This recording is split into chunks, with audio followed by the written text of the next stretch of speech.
30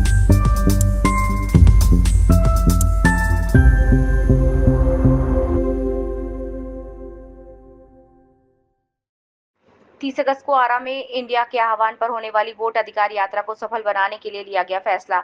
हजारों लोग होंगे भोजपुर से शामिल। भाकपा माले जिला कमेटी का 1 दिवसीय बैठक संपन्न। भाकपा माले जिला कमेटी की 1 दिवसीय बैठक में चुनाव आयोग द्वारा किया जा रहा साईआर इंडिया के आह्वान पर होने वाले वोट अधिकार यात्रा, जिसमें भाकपा माले राष्ट्रीय महासचिव दीपंकर भट्टाचार्य, लोकसभा में विपक्ष के नेता राहुल गांधी, बिहार विधानसभा में विपक्ष नेता तेजस्वी यादव शामिल होंगे। वर्तमान राजनीतिक परिस्थिति पर बातचीत हुई। बैठक में मुख्य अतिथि कुणाल राज्य सचिव शामिल हुए। बैठक की अध्यक्षता जिला सचिव जवाहर लाल सिंह ने की। बैठक में कुणाल ने कहा कि चुनाव आयोग के द्वारा बिहार में चलाए जा रहे एसआईआर का बैठक प्राप्त रिपोर्ट में ये देखा गया कि एक ड्राफ्ट सूची और डिलेशन सूची में व्यापक गड़बड़ी हुई है। भाजपा समर्थकों का डबल एंट्री, मृतकों के नाम शिफ्टेड लोगों का नाम भी शामिल किया गया है, लेकिन दूसरी तरफ गरीबों का नाम काटा गया है। जो लोग रोजगार के लिए बिहार और जिले में बाहर गए उनका नाम भी काट दिया गया है। उन्होंने कहा कि हमारी पार्टी फॉर्म 6, 7, 8 आदि भरने के लिए बूथ चलो अभियान चला रही है, जिसको गति देने के लिए प्रखंड स्तरीय बीएलए 2 ब्रांच सचिवों बूथ पर सक्रिय साथियों का कनेक्शन किया जाएगा। ये कल 2 प्रखंड और 18 सभी को प्रखंड का कन्वेक्शन होगा।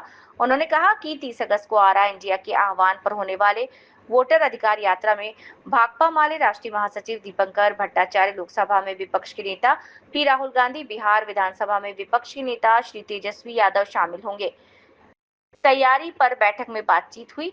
जिले के हजारों लोग शामिल होंगे। जगह जगह प्रचार अभियान चलाया जाएगा।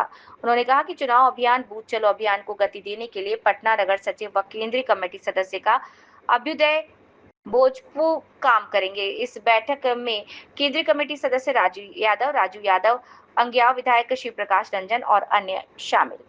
एसआईआर वाले मामले में क्या कहेंगे, जो आधार मान्य हुआ सुप्रीम कोर्ट ने जो कहा है, और आज बैठक भी हुई है कि आज यहाँ जिला कमेटी की बैठक थी और उसमें हम लोगों ने 2 मुद्दों पर बातचीत की। जो एसआईआर चल रहा है उसकी क्या प्रगति रिपोर्ट है और सुप्रीम कोर्ट में जो फैसला हुआ है उस आलोक में हम लोग इसकी गति को कैसे बढ़ावें। और दूसरा एजेंडा था 17 तारीख से सासाराम से जो वोटर अधिकार यात्रा निकल रही है, जिसमें कि हमारी पार्टी के महासचिव कांग्रेस के राहुल गांधी जी और राजद के तेजस्वी यादव जी सहित जो है इंडिया गठबंधन के सभी वरिष्ठ नेता उसमें भाग लेंगे। और यहाँ फिर 30 तारीख को आरा में भी उनकी एक सभा होगी। ये सभा रमना मैदान का जो स्टेडियम है उसमें सभा होगी, तो उसकी तैयारी के संदर्भ में बातचीत हुई। तो साथियों ने बताया कि जो 1,90,000 लोगों का नाम यहाँ काटा गया है, तो उसमें जो काटे गए नाम हैं, जो गलत तरीके से काटे गए हैं, उनका फॉर्म भरने का काम यहाँ जारी है। लेकिन अभी भी उसमें बहुत गति नहीं आई है। ख़ास तौर से जो अभी सुप्रीम कोर्ट ने आधार कार्ड को भी एक वैध कार्ड माना है और जिनके नाम कटे हैं वो आधार कार्ड का इस्तेमाल करते हुए अपना आवेदन भर सकते हैं। तो इस वजह से इसमें एक विशेष गति मिल सकती है।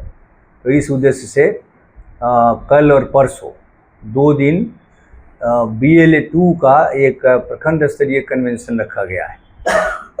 कल जो है कोइलवर और सहार में कन्वेंशन है और इसके अलावा 18 तारीख को जिला के तमाम प्रखंडों पर कन्वेंशन होगा। और इसमें महागठबंधन के जितने BLA हैं उन सब लोगों को भी आमंत्रित किया गया है, क्योंकि एक इंडिया गठबंधन के जरिए एक संयुक्त कॉल था बूथ चलो अभियान। तो उसके तहत बूथ में जा कर के जो भी मतदाता के वोट कटे हैं उनका नाम जुड़वाना, नए मतदाताओं को जुड़वाना, या फिर कुछ गलत तरीके से बहुत सारे लोगों का नाम जो रह गया, ख़ासतौर से भाजपा विभिन्न किस्म से रिपोर्ट हमको जगह से मिल रही है कि भाजपा के आधार में ये लोगों का नाम नहीं काटा गया है, जबकि नाम काटा जाना चाहिए था। कुदरिया में, एक कुदरिया वहाँ तरारी विधानसभा क्षेत्र का एक बूथ है जहाँ 59 लोग जिनका नाम कटना चाहिए था, बहुत सारे मृत हैं। 40 साल पहले किसी लड़की की शादी हो गई, वो अपना ससुराल में है, उनका नाम है। भारी संख्या में लोग वहाँ से शिफ्ट कर गए हैं दूसरी जगह पर। ऐसे नामों को काटने के बारे में भी हम लोगों ने से कहा जाए तो महागठबंधन की आप लोग का जो भी चला रहा था उसकी जीत हुई। जिससे जी आधार जी मान्य जी, हुआ। जो हम लोग सुप्रीम कोर्ट में जो लड़ाई चली तो उसमें निश्चित रूप से हमारी जीत है। और अभी अभी पता चला है कि 48 घंटे का समय दिया गया था। अभी यहाँ चुनाव कार्यालय से जानकारी हम लोगों को मिली है कि जो जितने भी वोटर के नाम काटे गए थे उनके सामने नाम काटे जाने का कारण क्या है, इसको प्रदर्शित करते हुए तमाम जो आंकड़े हैं वो डाल दिए गए हैं। और आधार कार्ड को एक वैध दस्तावेज के रूप में स्वीकार करने का भी आदेश जारी किया गया है।